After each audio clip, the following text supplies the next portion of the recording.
Ukiangalia the people surrounding Matiangi ni wale watu tulikataa 2022. Kabisa. Walikuwa wametupora hii nchi, walikuwa wanajitajirisha na mashamba yetu, walikuwa wamejitajirisha na mali yetu. Kina Karaja Kibicho, kina Jeremiah Kioni, kina huyu jamaa wa hapa Meru anaitwa nani huyu? Huyu wa PNU. Tukiangalia hao Munya, tukiangalia hao watu wote ni wezi wa kale. Na mavi ya kale hayaachi kunuka ama namna gani? So my people, you should not forget that this Jubilee is the government that failed this country. Yes. Naye mwenye aliingia akaiharibu kabisa. Si ndio? Sasa si tumemaliza. Crazy creep ndio hii. Wanaume ni watatu ambao wanapigania kiti ya urais. Kuna ule jamaa Mkisia anaitwa Matiangi. Kuna ule jamaa mwingine anaitwa Kalonzo ule wa Mkamba. Kuna ule ndume mwingine anaitwa William Ruto. Nifanye public participation ama niache? Niulize swali ama nisifanye? Niulize swali ama nisiulize? Wale watu watasimama na Matiangi mkono juu? Hakuna. Hakuna. Na hapa ni Madera. Hakuna. Hakuna. Hamjui? Hata biashara na yeye. Wale watu watasimama na Kalonzo mkono juu? Hakuna. Hakuna. Mnasema ni muoga? Watermelon. Mnasema yeye ni watermelon? Mnasema Kalonzo ni watermelon? Hamwezi fuata yeye. Hajulikani akienda na akirudi. Hajulikani akienda na akirudi. Hamwezi fuata yeye. Wale watu watasimama na Kalonzo mkono juu? Hakuna. Na hapa ni Madera. Mnasema hivyo mkiwa Madera? Wale watu watasimama na William Ruto mkono juu? Mumeamua twende safari pamoja na William Ruto. Tuendelee na kazi. SHA iendelee isiendelee? SHA iendelee isiendelee? Affordable housing iendelee isiendelee? Mipango ya barabara iendelee isiendelee? Ama niulize tena? Niulize hiyo swali tena? Ni kama hawajasikia. Nirudie nisirudie? Wale watu watafuata Matiangi mkono juu? Hakuna. Hapa Madera hakuna. Hakuna mtu anafuata hiyo group. Wale watu watasimama na Kalonzo mkono juu? Mnasema no kwa watermelon? Mnasema watermelon hakuna? Wale watu watatembea safari na rafiki yangu mara ya pili William Samoei Ruto nione kwa mkono kwa... Watu wa Madera mumeamua? Mumeamua? Tuendelee tusiendelee? Tuendelee tusiendelee? Tuendelee tusiendelee? Bas watu wajue, watu wameamua, hawataki maneno Now somebody is sitting in his office in the name of Matiangi, laughing and smiling. You know, Matiangi used to be a lecturer at the University of Nairobi. Oh, really? He used to be a lecturer lecturing education in Kikuyu campus. And do you know why he was sent away? No, I don't know. Tell me, Baba. Matiangi was so incompetent in class. In a class of 120 people, only 6 people passed. The rest failed. Then when the vice chancellor saw that, yes, he had to send away Matiangi. So Matiangi is justifying his crudeness, his viscousness, his thickness. Wow, Babu. By thinking that when he becomes arrogant, now he's powerful. When you're appointed, you don't have any power, my friend. Power comes from the people. The constitution is clear that power vests, the sovereignty vests with what? With the people who elected him. He is a selected and appointed person. So, well, this detail about Matiangi has not been able to find its way in the media space. You say he was a lecturer at UON. Matiangi was lecturing at UON, Kikuyu campus, education.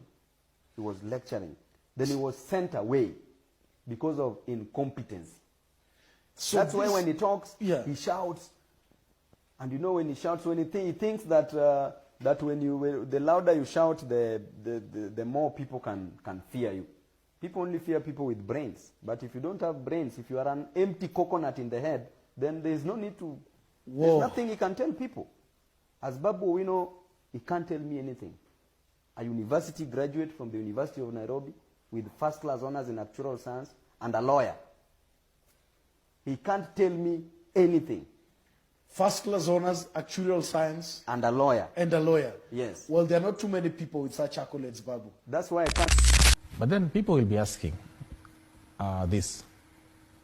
In the last 2 years, Kenya has gone through some of the challenging political times, beginning with the protests that we saw, the controversial finance bill, the education system that is challenging, the health system is challenging. People will wonder, where has Fred Matiangi been during these times? You cannot be a Johnny come lately and take the world by storm. People want to associate you with certain political stance. For example, when the deputy president was being impeached, he should have given a statement and said either impeach him or not impeach him. When we had this controversial finance bill, he should have said, I stand for or I'm against. People start associating you with their problems. With your proposals. The guy is in self-exile in the United States of America. He has not said anything, and yet we've been going through critical phases. I don't think it is possible to come from anywhere and win a presidential election. You also need political experience. You need to have been elected even as a member of the county assembly first. You saw what happened to Wajakoya. He came from the US and with all that blitz and, hula baloo, but when the votes were counted, there were too few. And so I think if Fred Matiangi wants to run for president, he should come back to Kenya, start experiencing what we Kenyans are experiencing every day. Visit the local churches, look at the local schools, give direction or give your advisory or even give your opinion on certain critical matters of national importance. Then people start knowing that you are with them in bad times, so that when you ask for their vote, they will easily say, okay, this guy was actually with us. But coming from the comfort of New York and jetting in on a business class ticket and thinking you'll be president. Maybe the more you can allow me just to cite a word on my good friend Matiangi. And if Matiangi can be able to plan himself, strategize how fast he can win his backyard. Because you must start from somewhere. You cannot start now waking up and moving around without your home spouse support. If he can bring together the two counties of Kisii, then we will guarantee him, probably, he can have a party which can have maybe 10 members and a number of civic leaders, MCAs. That is an involved position where, even though he will fail to garner support outside, he has a negotiating stool. And I think that is the only window that he can get. Otherwise, it is very hard for him to come at the last minute, as my good friend is stating. I think that you can come and bypass those others who have been already on the ground. Because right now we have a man who currently has a case in the appellate court, asking the court to reinstate him to the seat of the government that he is telling us is a very bad government.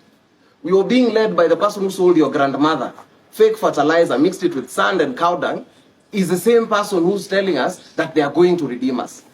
The other person in your proposition that you're asking us to support is the person who oversaw the killing of the Kianjokoma twins in 2020. The people who meted out the highest amount of violence to us young people. If you can trust that person, certainly, I think you can and you ought to extend more grace to people who have not been tainted. Nobody here has a corruption case. The worst thing that these young men and women have done here is be so good at what they do that the praying political class has identified their talent. That's all you can blame them. All you can blame Madiba for is for being such an excellent communicator to the point where you thought the government was working. All you can blame anyone here for is excellence. So hold us accountable to that. Because if you try to hold me accountable with the person who's currently telling me to fight for my rights and he looted the country, I think we are being a bit unfair. And that's why we are starting this conversation. It will not be easy. Mimi nashangaa. Saa hii nimeona picha nyingine last week. Watu wamepiga picha wanasema ati audacity of hope.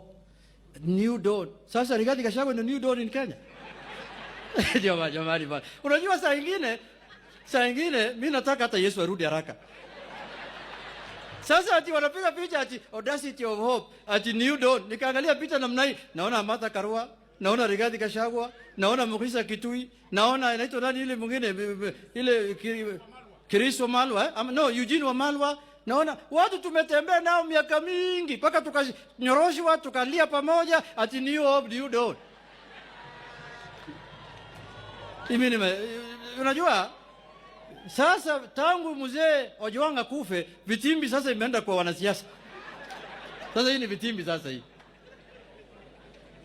Your Excellency, the country is more serious than those jokes. Very serious. Because these people you are seeing here today, they have gathered here today, some of them almost slept here last night to come and meet their president. So that they can interact with him, so that they can listen to him, so that he can tell them what plans and what programs he has for them. Watu wanaenda sasa sherehe, wanatembea na magari sijui ngapi, wanafanya sijui muziki kila pa. Jana I was watching kitimbingine hapa Kisii. Sasa mimi nilikuwa nafikiri wananchi wataambiwa what they are going to do for them, what hope they have for them. Wanaenda ku launch Ruto must go. That one you don't need any launching. Unaweza sema tukiwa Nairobi kwa microphone. Watu wameshasema mpaka wamechoka. Wamesema Moi must go. Nilikuwa primary school. Uhuru sisi tulisema Uhuru must go, amemaliza miaka yake 10. Si huyu must go.